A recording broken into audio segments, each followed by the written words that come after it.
Halo, kembali lagi di dalam channel Babah TJ. Nah, salam otomotif mania.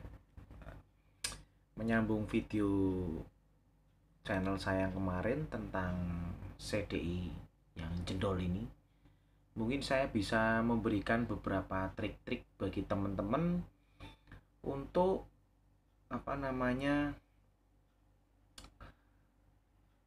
pengecekan secara teori terlebih dahulu. Langkah-langkah secara teori yang kadang seringkali kita lupakan.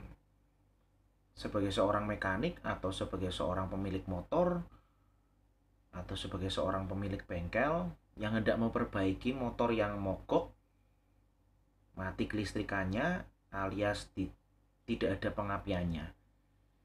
Jadi api di dalam kabel busi itu tidak ada.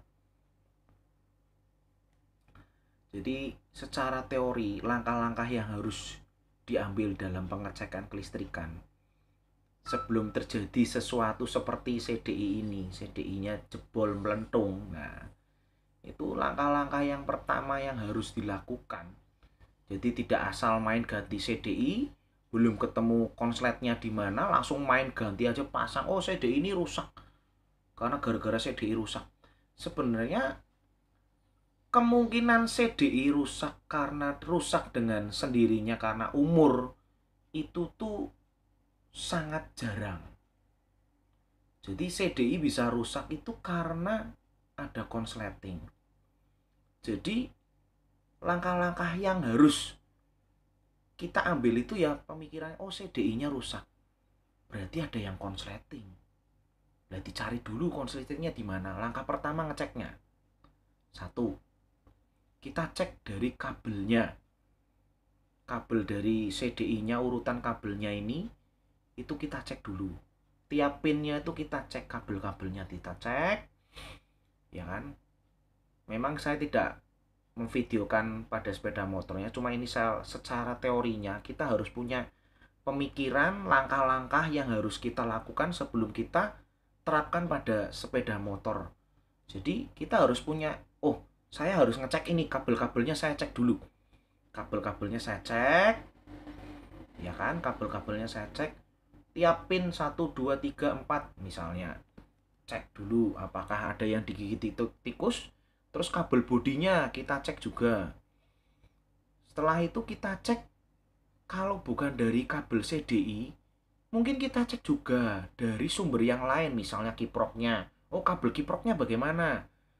Kalau kiprok sudah tidak bermasalah, kita cek lagi juga kabel dari sepul.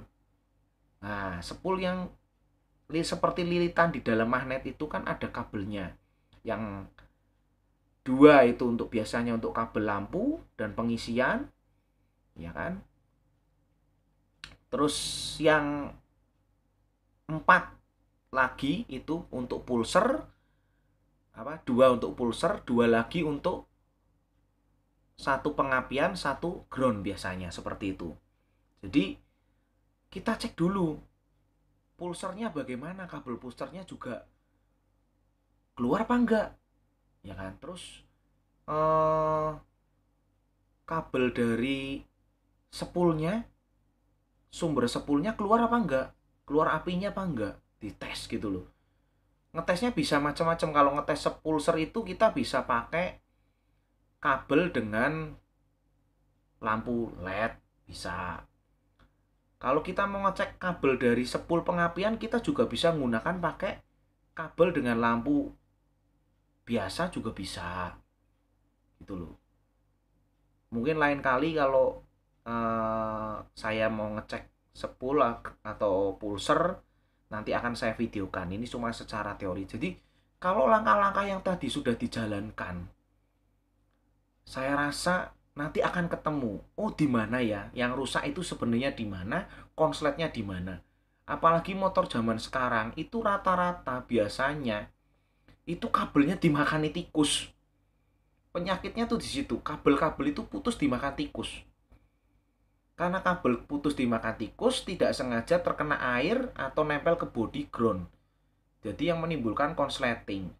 Nah, konsleting itu tidak disadari oleh pemilik sepeda motor. Lama-kelamaan perangkat elektroniknya sepeda motor atau komponen elektronik sepeda motor itu akan rusak. Baik CDI-nya maupun kiproknya ataupun sepulnya. Apalagi zaman sekarang motor itu injeksi. Dulu saya pernah mengalami satu motor Beat injeksi baru.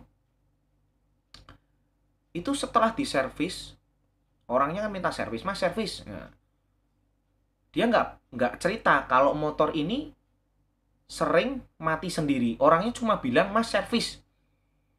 Nah, saya tanya sebenarnya, mas ini ada keluhan apa? Nggak apa-apa. Pertamanya nggak jujur orangnya. Orangnya nggak jujur, nggak cerita kalau motor itu sering mati. Gitu loh. Padahal motor Beat injeksi baru. Ya waktu itu Beat injeksi yang pertama itu masih barulah. Kalau sekarang udah generasi ke, ya mungkin generasi ketiga ya, generasi ketiga Beat injeksi. Jadi setelah diservis, motor dicoba, orangnya mengeluh, mas kok tiba-tiba motornya mati sendiri ya? Lah ini orang, loh pak, tadi saya coba di bengkel nggak itu pak, nggak mati pak. Lah bapak pernah mengalami mati seperti ini nggak pak? Sering mas. Lah ketahuan orangnya nggak jujur. Tadi pertamanya bilangnya nggak mati, nggak pernah mati. Tapi sekarang dia bilang sering mati seperti ini mas. Oh ya sudah pak, saya cek dulu. Walaupun motor baru, tetap saya cek. Saya cek kabelnya. Wong tadi setelah diservis itu motor tidak apa-apa. Kok kenapa tiba-tiba dia komplain ada motor sering mati? Ternyata memang sudah sering mati. Setelah kita cek, kita analisa, dan ternyata kabel dari sepul itu ada yang putus. Jadi seperti kabel ketekuk. Sepul itu kan letaknya di dalam manit. Nah, itu padahal motor baru. Saya menemukan kabel sepul bisa putus di dalam. Nah, putusnya itu bukan putus karena digigit tikus, tapi ini mungkin putus karena cacat produksi bisa, karena bahan kabelnya kurang bagus juga bisa. Kalau enggak pada saat pernah dibongkar atau gimana itu kabelnya ketekuk. Jadi putusnya bukan putus tel tapi putus di dalam lapisan kabelnya itu putus gitu loh. Itu sekiranya yang bisa saya bagikan buat teman-teman, kiranya bermanfaat. Sekian, terima kasih. Nanti kalau ada ulasan lebih detail lagi akan saya bagikan. Tolong subscribe, like, and channel. Salam Otomotif Mania.